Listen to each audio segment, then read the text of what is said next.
Welcome to the Banker Lamp. Please enjoy the video. You start by checking the physical lock because it's the fastest fix. Power down the device, eject the card gently, and inspect the full-size SD adapter for the small switch. Slide it toward the unlock icon. If it moves, you immediately remove write protection.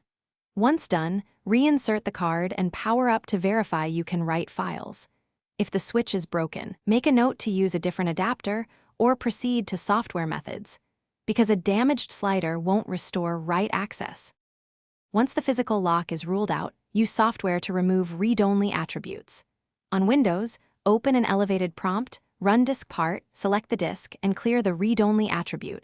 On Mac, use discutl to erase or repair. Make sure to back up files first because formatting wipes data. If the card reports errors, run chkdsk or the equivalent. These tools fix file system problems that mimic protection. Note why. Controllers sometimes set read-only when they detect corruption, so finish by verifying write capability. Copy a small file, rename it, and delete it. That proves read/write integrity. If protection persists, suspect controller failure. Replace the card rather than risk data loss. Make sure to test the card in another reader or OS because incompatible readers can report false protection. One key troubleshooting tip: if nothing works, clone remaining data. Then run a full low-level format or replace the card.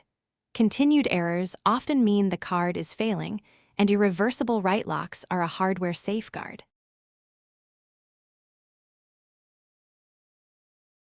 Thanks for watching. If this was helpful, leave a like and consider subscribing. See you next time.